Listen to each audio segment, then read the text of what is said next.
Good afternoon, everyone. Thanks for spending the next little while with me. Today I'm going to talk about mindfulness and having that as a practice, and our presentation will be about 45 minutes. So it really is a pleasure to be with you today to talk about a mindfulness practice. I actually love to speak about the topic of mindfulness because it is a practice that I learned and use for myself and in my practice with my clients.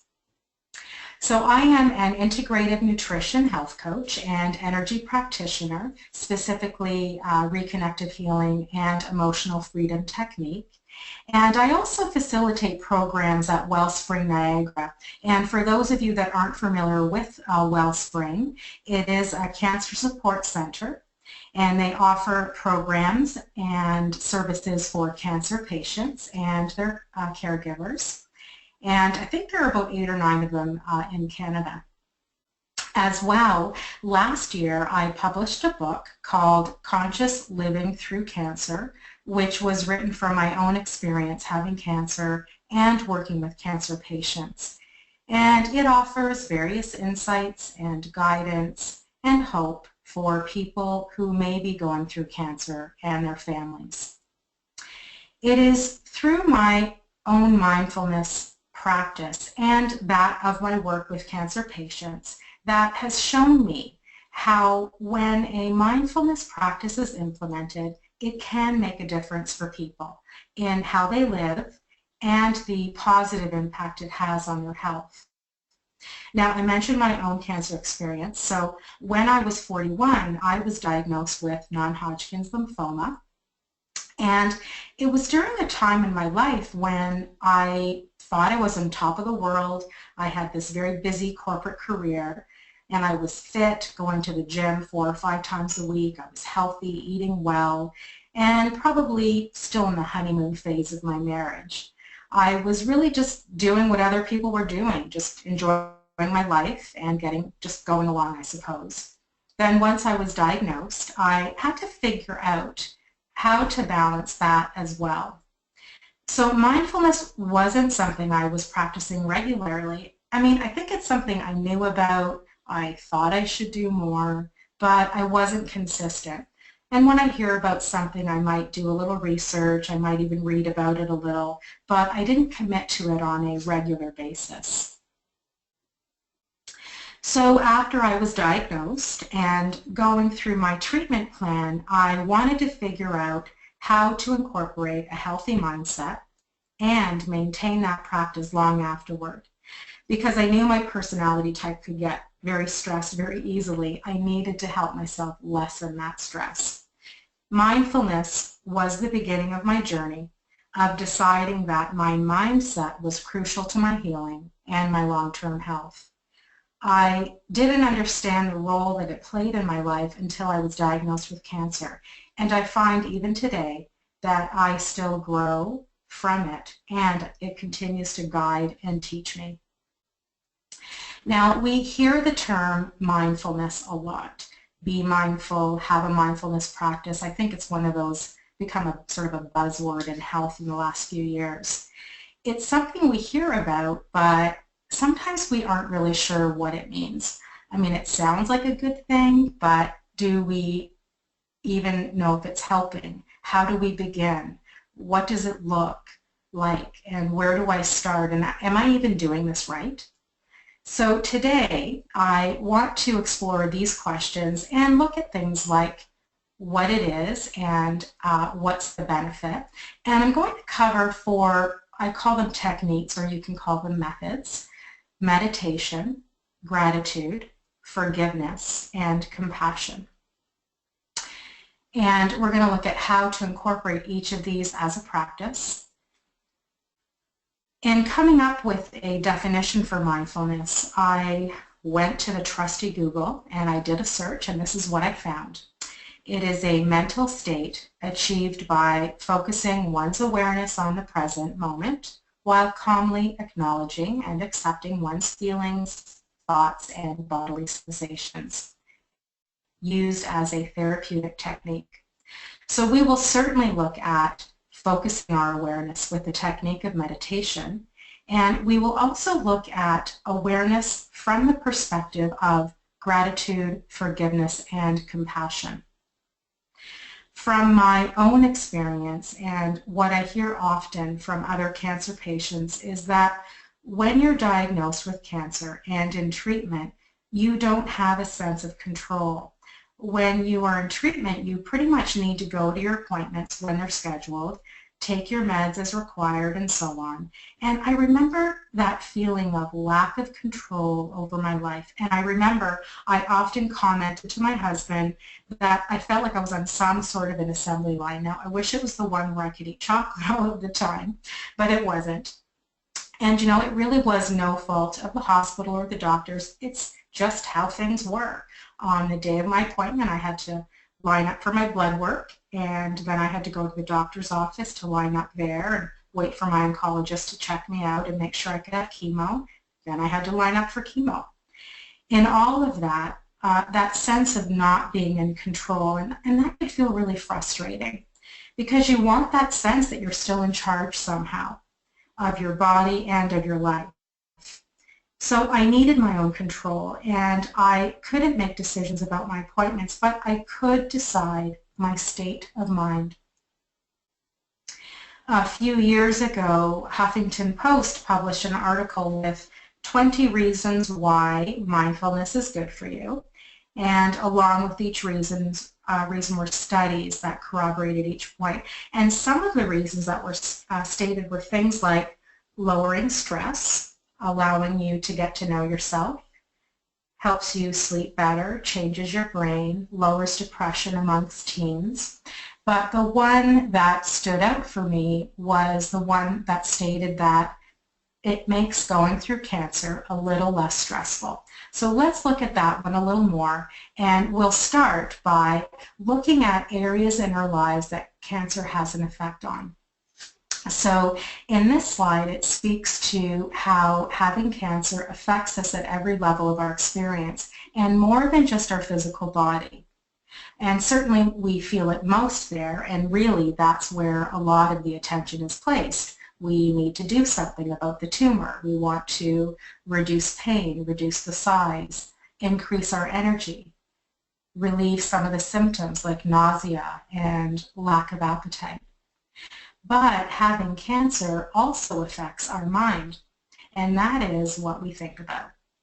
When we have cancer, what we think about changes. We might feel differently and have new emotions like fear, stress, anger, depression, and worry. And sometimes we can't control what we're thinking. It can feel as though thoughts pop into our mind.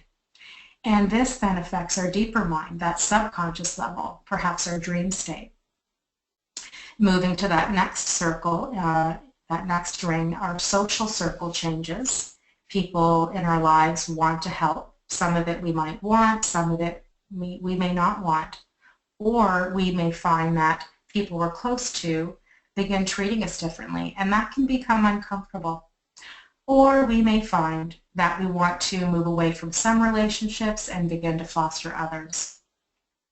And finally, there is our spiritual experience. And this is where we question who we are, why this happened, what's life all about now, and what is the purpose of my existence. So this is showing how cancer can affect us at every level. And by incorporating a mindfulness practice, it can help us at each of these levels. So let's begin by looking at how our mind can affect our health. Our thoughts, whether we have cancer or not, they really determine the state of our body. If you consider for a moment that our thoughts determine our emotions, you would likely want to have wonderful thoughts all of the time. I mean, if you could think about butterflies and rainbows and babies giggling all day, you would be in the happiest state of mind. However, if your thoughts are angry, you'll feel anger. If your thoughts are worrying, you're going to feel stress. And I'll give you an example of that. So let's say I see from the caller ID on my phone that I missed a call from my doctor's office. And before even knowing why they're calling, I might begin to imagine all of the reasons why. Like I might have to go for more tests, or maybe my last blood work had some negative results, or that the cancer that's in remission is back. I am creating this worrying state of mind. And once this worrying state of mind begins, whether I know if it's true or not, these thoughts are creating a stress reaction in my body. You see, your body doesn't know the difference between fantasy and reality. If your mind thinks it, your body follows. If you're going to think worrying thoughts, your body will have a worrying reaction, like your heart might race, your palms might get sweaty, maybe your blood pressure goes up, or your tummy gets anxious, and maybe the stress hormone levels in your body increase as well. Think of it like when you watch a scary or a suspenseful movie. You know, we know that there's a script, there's a crew around the actors when the scene is happening. There's lighting and makeup and sound technicians, and we might even have read something that said there were 12 takes in order to get this one scene just right. And yet, when the screen is dark and the music is eerie, our body tenses up, we close our eyes, we might stop breathing, our stomach gets tight. These are physical responses to something that we know is not real. So we want to begin to look at ways of helping ourselves not have this reaction in our body. And we'll start with our first technique, which is meditation. It's probably one of the more recognized methods. I think often when we hear the word mindfulness, we automatically think of meditation. Now, there are a plethora of studies conducted on meditation and how it affects our health in a beneficial way. And they not only show that it improves immune function and reduces blood pressure, but that it also helps improve sleep patterns and lessens chronic pain. It increases awareness of self and others, and it helps us to reduce reacting to something or someone and increases our ability to recover much faster from a crisis. Now, meditation can be simple, but I think what stops people from trying is that it looks difficult. When we say the word meditation, we immediately imagine a yogi sitting cross-legged on a mat with their eyes closed, sitting for hours with nothing on their mind. And that is certainly one method, but there are many forms of meditation. And the key is finding the practice that you'll stick with. It could be a breathing meditation or a walking meditation, or maybe you like a guided meditation. Any and all of these will be helpful. When you find something you'll like, you'll stick with it. Meditation is often described as focused awareness. So if you are sitting with your eyes closed, you are aware of your thoughts, aware of your breath, aware of your presence, aware of sensations in your body. What I notice most often with cancer patients that I work with is how focused they are on the past and the future, but rarely stay in the present moment. And I suppose this is true for most of us. I think this is how a lot of us cope, trying to figure out the why something happened or where it might be leading in order to make sense of it all. When we focus on past regrets and future worry, we can't stay present to our body, our feelings, and our emotions. It is in the present mind that we take stock, we understand ourselves and others, and find peace. I'll share a story from one of my groups.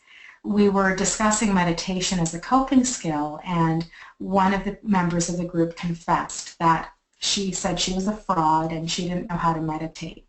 And the reason she said she was a fraud was because she was telling her family and friends that she was meditating because it put their minds at ease, thinking that she was doing something good for herself.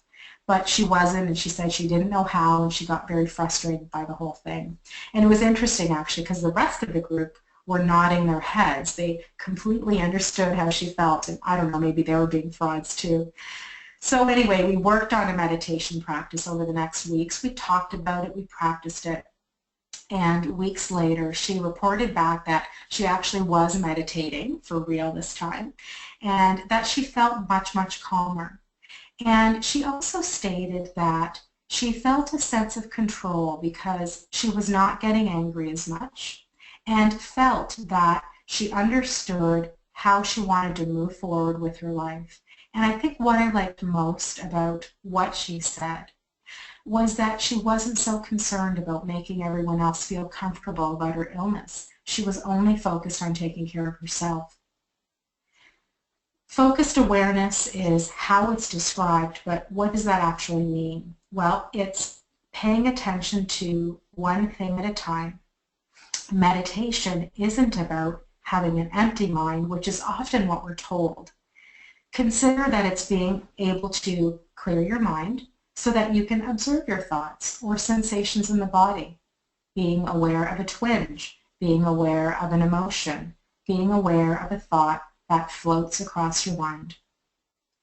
Now, meditation is different from a relaxation because in meditation, you could easily be jarred out of it by a sound, unlike when you're in a state of relaxation, it takes a few moments of stirring before you might hear the doorbell or the phone ring. Now, I'll describe a couple of simple ways to get started, and you can try them. And if one of them resonates with you, you can continue with it and then begin your own practice. So in order to begin, it's usually best to be seated somewhere where you're comfortable, where you won't be interrupted.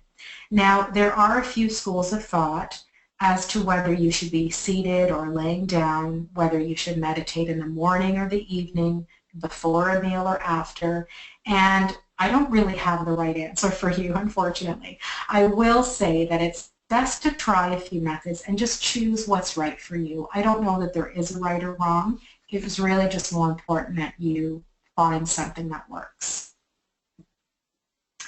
Now, one of the more common forms of meditation is to begin with counting the breath. So as you breathe in, quietly in your mind, you would say 1. And then as you breathe out, repeat 1. The next breath in, say 2. The next breath out, 2. And so on. And you might do this up to the number 5 or 10, and then you start back at 1 again. Now, as you're counting, you would take notice of your breath, how it feels, how your body feels with the inhalation and exhalation. That's the focused awareness.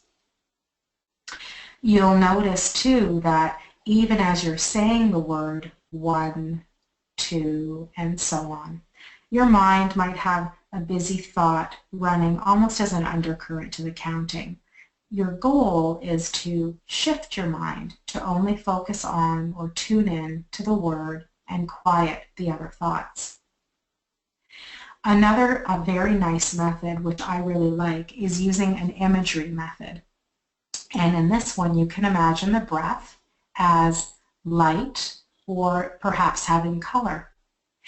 And you can begin by imagining the breath starting a few inches from your nose, and as you breathe in through your nose, you can imagine light or color traveling up and then down into your lungs.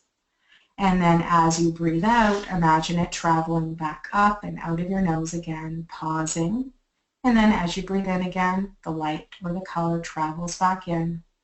Sometimes it's easier to follow something as a focus, which this particular imagery does. Now, as with all forms of meditation, if you notice your mind getting distracted by thoughts or wandering, just come back to the light or the color or the counting, no judgment. And that's important. If we begin to judge ourselves for not doing it right, then we can have more worrying thoughts, like if I don't meditate, I won't get better. Now, if this happens, and it might, where you just can't let go for whatever reason of some thoughts, one thing you could do is step away from meditating for a moment and maybe write everything out, write whatever the thoughts are, just sort of get it out of your head. And once you do that, you can return to the meditation, and you might find that easier. Now, sometimes with meditation, the frustration can come from wanting to achieve an end result every time. However, it isn't the finish line that our focus should be at. It is the process along the way. As you meditate, even for 5 minutes, you'll notice a sense of calm, of understanding, of realizations, and of presence. Simply allow. Allow yourself to notice. Allow yourself to be in the moment. Meditation is a technique of mindfulness because it is a way to stay present to ourselves, our bodies, our thoughts, our very essence. And if we think back at our definition, which states that we are focusing our awareness on the present moment, well, this is a technique that helps with that.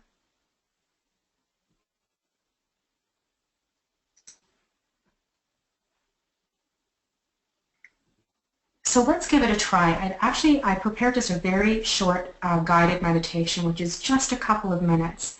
I promise not to put you to sleep, but I think it's very valuable in allowing you to experience it. So if you are seated somewhere where you can close your eyes for a few minutes, I would encourage you to join in. So seat yourself comfortably and allow your eyes to close. And we'll begin with a light body scan, just noticing how you feel in each of these areas, taking your attention to your feet, your calves, knees, hips, feeling more settled perhaps in the chair now, moving to the abdomen and the torso. Taking your attention to your arms and shoulders, to the neck, releasing the tongue a bit and just relaxing the jaw. And then begin breathing in and out at your own pace, your own rhythm. Now imagine a ball of light that is sitting a few inches from your nose.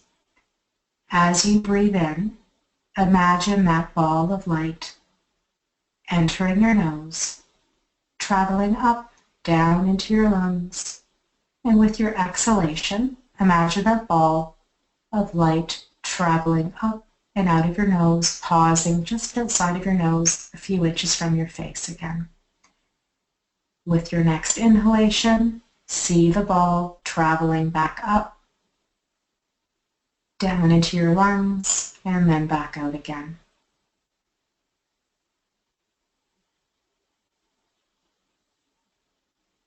Feel the light traveling.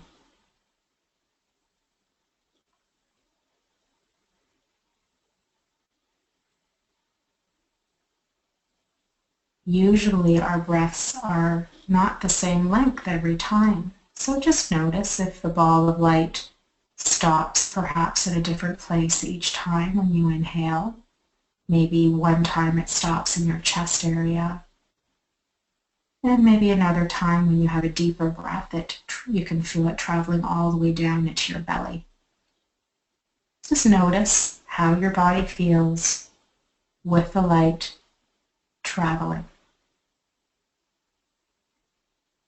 And continue to follow the light.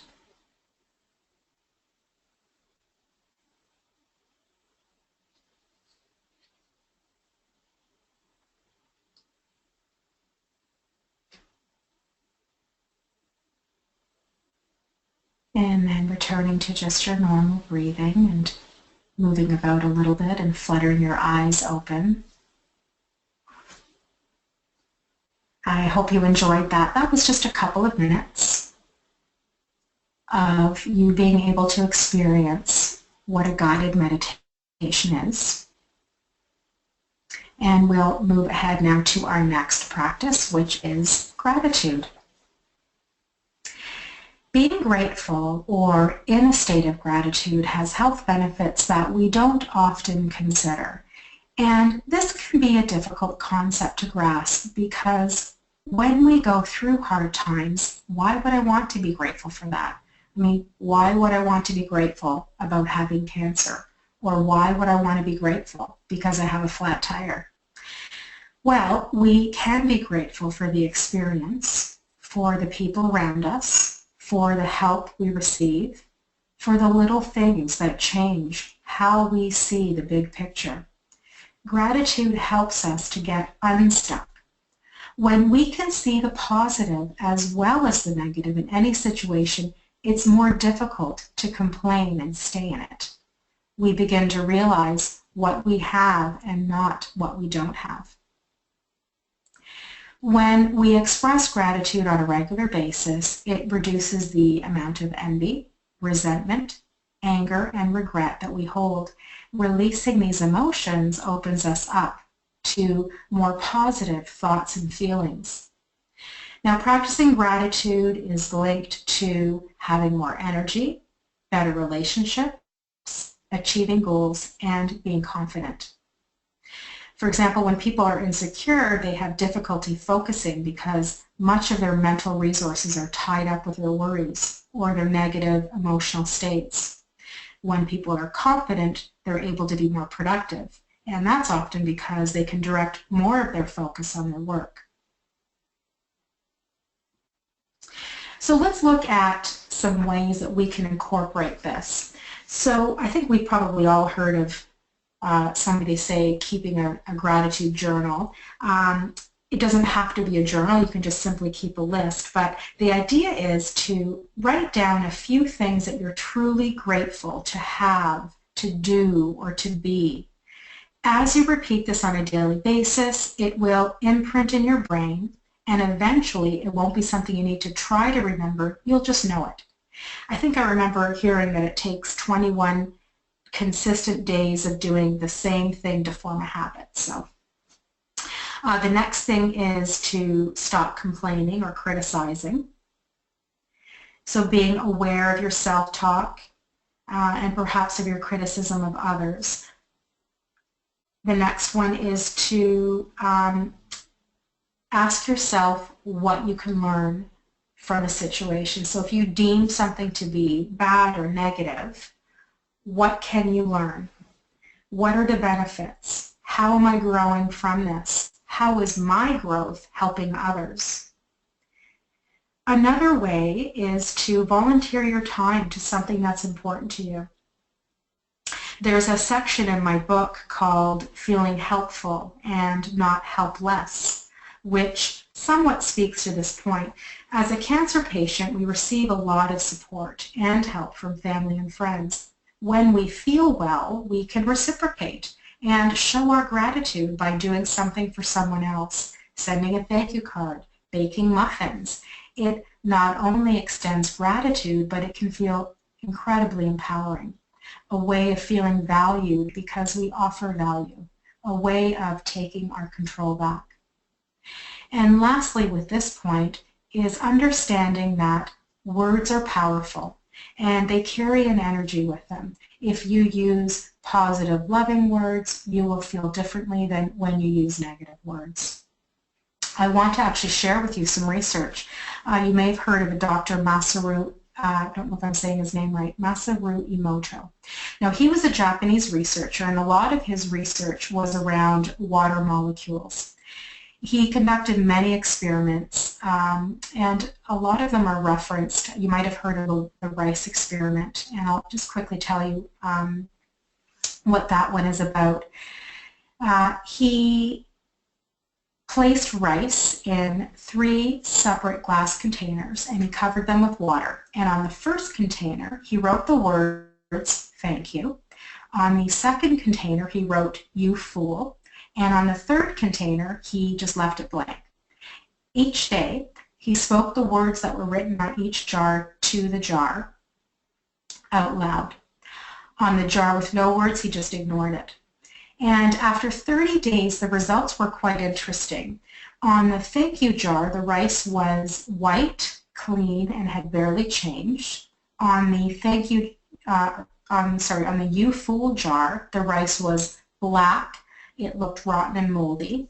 And on the ignored jar, it was also dark brown and almost looked similar to the black moldy rice. Now, he conducted many studies of rice and with water crystals. However, his conclusions were always the same, that the words we speak affect living molecules. And being that we are mostly made of water, he spoke of the importance of using positive language with others. And he was especially insistent on using loving, positive words with children. It's also interesting to note that many traits associated with spirituality are also traits associated with gratitude.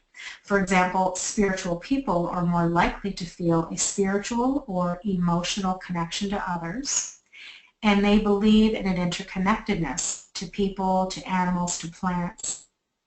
Feelings of connectedness are associated with feelings of gratitude. When someone doesn't feel a connection to others, or if they think that they are separate from or better than someone else, they are unlikely to feel gratitude. So let's move on to our next two techniques, forgiveness and then compassion. Now, you may not think of these as practices of mindfulness, but if you consider the definition again, calmly acknowledging and accepting one's feelings, you'll see how these skills can help you achieve that. Practicing compassion and forgiving yourself and others can have an effect on how you feel and the state of your overall health.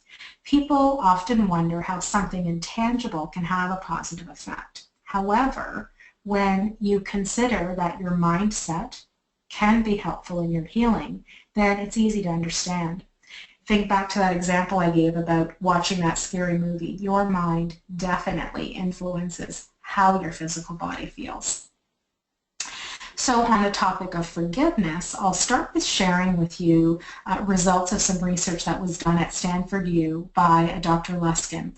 Now, he holds a PhD in counseling and health psychology and is a research with Stanford U. And he has conducted numerous studies on forgiveness and its effect on overall health. From his research and studies, he notes that forgiveness is the experience of being at peace right now, no matter what has occurred 5 minutes ago or 5 years ago. And by forgiving yourself and others, it has an impact on the physical body and overall health. Now, he wrote a book, he wrote a couple of books, but one called Forgive for Good, Forgive for Good, which speaks to much of his research on how forgiveness actually affects our health. Forgiveness is related to mindfulness because it's a practice of staying in the present moment. It helps us at each of the levels of our experience, our physical, the mind, social, and spiritual. When we can foster forgiveness toward others, we change. We are calmer, less angry, more loving. We feel released from whatever bonds have been holding us back. And this goes both ways. When we forgive not only others, but also ourselves, we gain the same benefit. Maybe the person you need to forgive first is you, because we can really be hard on ourselves. I mean, pause for a couple of minutes anytime and just listen to some of that mind chatter that happens. You know, maybe we're questioning why we're in the situation we're in, or why we do the things we do, or why we don't like someone else's behavior. We can listen to how we judge ourselves and also listen to how we judge others. Forgiveness doesn't come easy, and it does take time. So we can incorporate a few things to help us with this. We can certainly journal and write about all of the things that bother you, what irritates you, what you might be mad about. Better out than in is one thing I always talk about in my groups and with clients. It's always better to get out of us whatever might be bothering us, rather than keeping it all bottled up inside. Then once you've written about it, you can always write about how did it benefit you? What did you learn? Bringing in empathy is another way. So thinking of the other person and what they might be going through. This requires empathy and understanding. I mean, we all make mistakes. We're all human. By understanding what someone may be going through or why they behave the way they do, it can help us to forgive them for whatever we think they may have done to wrong us. Visualization is another way. You can visualize someone surrounded in healing light. You can imagine them as happy and strong and healthy and loving. When we can send a loving energy to others, whether it is through prayer or visualization, we practice forgiveness. And then finally, forgiving yourself. And that includes empathizing with you, imagining yourself in a healing light. Think of things that you perceive you did wrong or a situation that you maybe could have handled differently, and forgive yourself and know you were just in the process of learning to be you.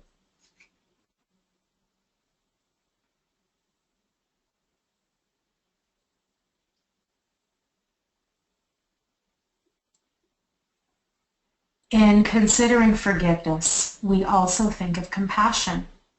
Compassion has an impact on our overall health. Feeling compassion can feel like it calms the body. It can be a salve to our cancer wound. However, like some of the other mindfulness techniques, it does take time to develop. One person I'd like to quote is Karen Armstrong. Along with being one of the more authority figures on the subject of all religions, she began the Charter for Compassion. And on their website, they outline the 12 steps to living a compassionate life. Some of the 12 steps are to look at the world around you, to have compassion for yourself, having empathy for others, practicing mindfulness, looking at how we speak to one another. Ultimately, it's about that golden rule of treating others as you would like to be treated. And this is something, as a researcher of all religions, Karen Armstrong states is fundamental of every religion. Now, Paul Gilbert, he wrote a book called Mindful Compassion, and he states that there are two psychologies of compassion. Compassion can be defined as a sensitivity to the suffering of self and others with a deep commitment to relieve and prevent it. Much of the research that I have done on compassion note these as steps to live a more compassionate life. Practicing empathy, seeing how commonality, seeing how you are the same as others rather than different. Practicing relief of suffering, so once we understand others, we want to see them as no longer suffering. Practicing random acts of kindness, having compassion for everyone, and prayer for yourself, for others, for the planet. Fostering forgiveness and compassion are helpful in our healing. When you practice these, you feel different. Your mind is calmer. You feel connected, and you see yourself and the world differently. This results in your body being in a reduced state of stress. When we feel a connection to others and feel as though we have a place in the world, we feel a sense of peace. I had an opportunity to hear a gentleman by the name of Howard Wills speak a few years ago, and something he said resonated for me. He spoke about our thoughts being physical, even though they are invisible. He states that well-being is a feeling and that we need to feed that well-being by having positive, loving, and compassionate thoughts versus negative, angry thoughts in order to change how our body feels. He also suggested another way to bring about well-being is to take positive actions. Now, I've touched on 4 methods or techniques today: meditation, gratitude, forgiveness, and compassion that can become part of your mindfulness practice. And I have seen how when people begin a mindfulness practice, they change for the better. They feel calmer, less angry, they gain control, and their relationships change, and overall they change their health. One very touching moment I had a couple of years ago, I'd like to share with you, was with someone that was in one of my groups. And she was in my group over the course of a couple of years. And when she started, she was very closed and tight, possibly angry and maybe somewhat in denial. And over time and through the process of bringing in and working on her own mindfulness practice, she softened. She told people she loved them all the time. She opened herself to others and she hugged people constantly. It was beautiful to watch because while her outcome wasn't one that we would want for ourselves, she changed, and by extension, she changed all of us who knew her. When we begin a mindfulness practice, we begin a journey of growth, of understanding and peace. So often it is what I hear people wanting to achieve. However, they lack the steps to get there. As human beings, it is in our nature to move forward, achieve our goals, help humanity, and have overall well-being. Our mindset is a powerful tool in helping us cope with our day-to-day life. When we live consciously, we can live well through any situation. So make wellness your full-time job.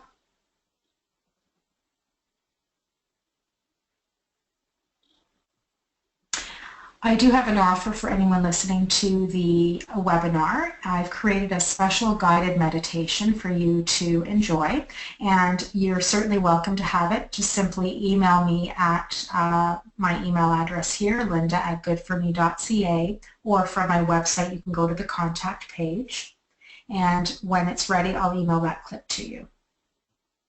So I want to thank you very much for listening today. You can visit my website to learn more about me and the services I offer, and as well my book is available there. So have a wonderful day and do enjoy your mindfulness practice. Thank you and be well.